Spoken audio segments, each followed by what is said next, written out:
This is my Sony a7R5 and I've had it exactly 1 year this week. If you've followed me for a while, you'll know that there are some things I really dislike about this camera, but there are also some things I really love. Join me today as I explain the things I love and the things I hate about this amazing camera.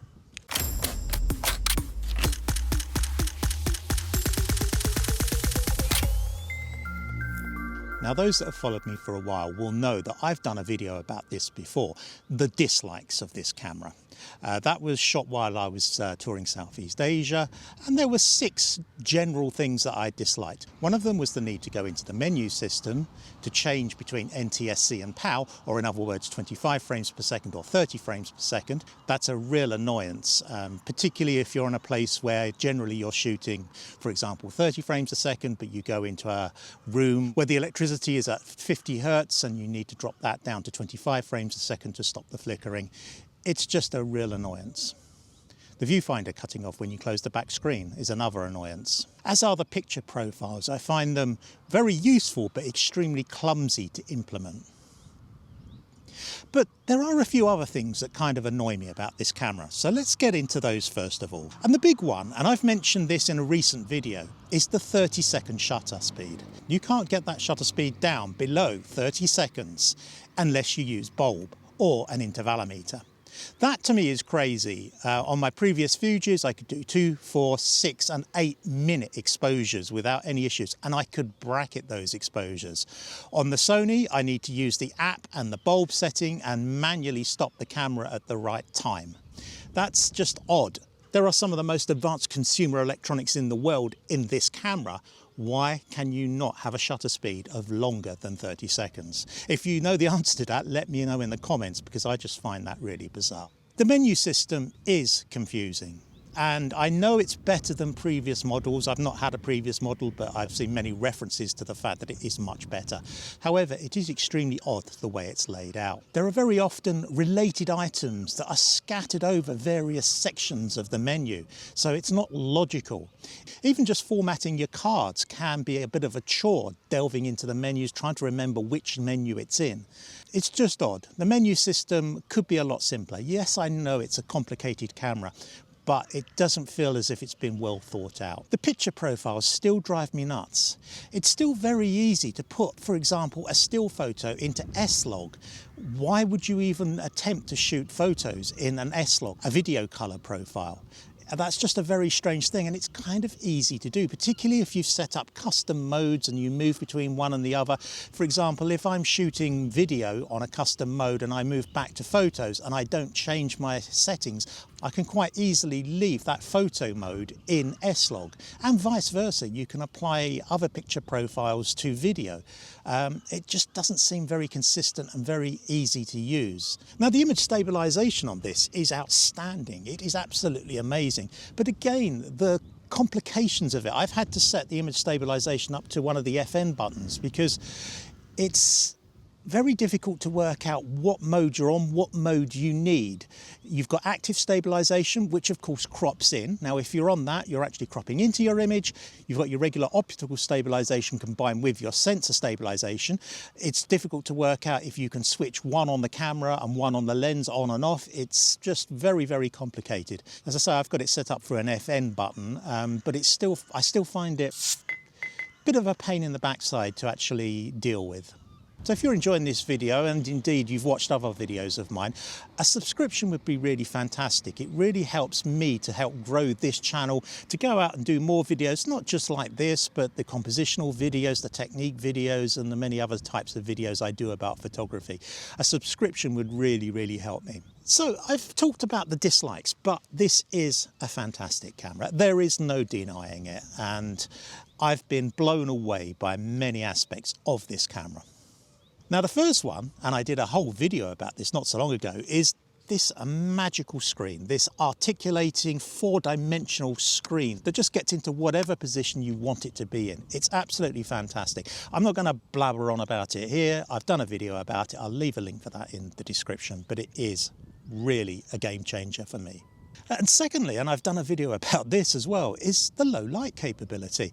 It's a 61 megapixel camera. The pixel density is going to be high, and yet I'm surprised, constantly surprised about how usable I can get images out of this, even up to perhaps 6400 ISO. Now, if you factor in, for example, Lightroom's AI noise reduction, you can get incredible shots at 12,600.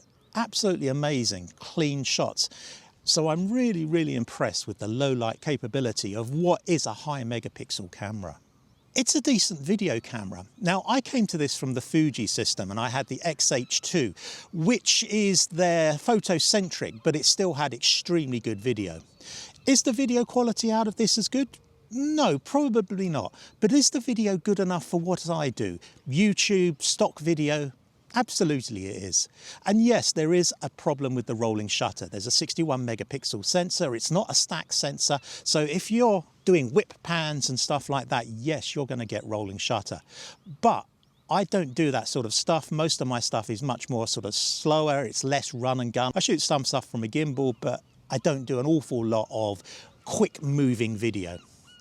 It's 8K, it's 4K. It's 8K at 30, 4K at 60. It's 422 and it's 10-bit. That's everything I need for my video capabilities. It's not quite as good as the Fuji. The colours are perhaps not quite as malleable as the Fuji in F-Log, but in S-Log 3, it's certainly way beyond what I need. The EVF on this, we've talked about the LCD, but we haven't talked about the EVF, the electronic viewfinder. It is absolutely sublime.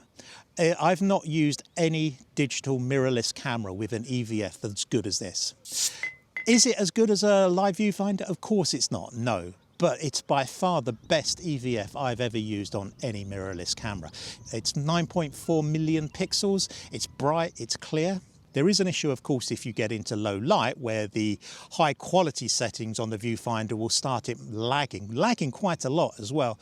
But to be quite honest, that's not really an issue. If you're shooting in low light, you're probably working off a tripod, you're not shooting sports, and you can reduce the resolution of the viewfinder to get rid of that lagging lower light levels. So as viewfinders go, as electronic viewfinders go, it's an absolutely brilliant viewfinder. It's got full of contrast, full of color, loads of details, loads of information in that viewfinder. Very customizable as well. You can put whatever you want up in that viewfinder, from histograms to color, white balance, and all that sort of stuff. So it's a really useful viewfinder. Now, one of the reasons I came over from Fuji to Sony is because of the fabled Sony autofocus.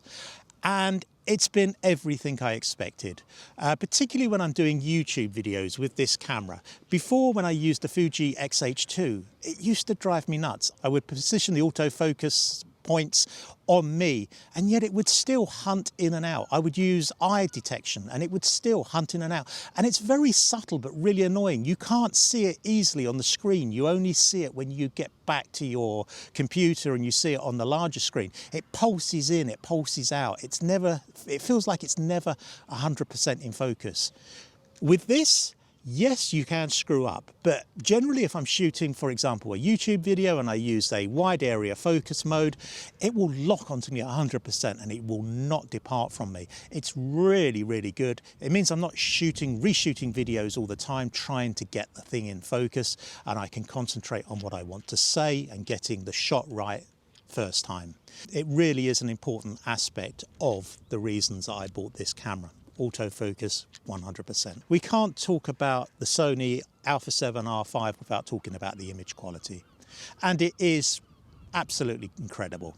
Is it as good as the Fuji GFX50 that I sold to get this? No, but it's a damn sight closer than I expected, and it's a lot more practical. This camera has much better video capabilities. It's much smaller, it's much more compact, it's got image stabilization, it's got a massive ecosystem of lenses, and the image quality is really good. I've talked about low light, really impressive for a high megapixel camera. The dynamic range is absolutely brilliant. I can pull back highlights. If you saw a video I did recently on exposing to the right, I was able to pull back highlights from nearly 2 stops overexposed. If you've not seen that, I think you'll find that a really interesting video, and I'll leave a link in the description for that.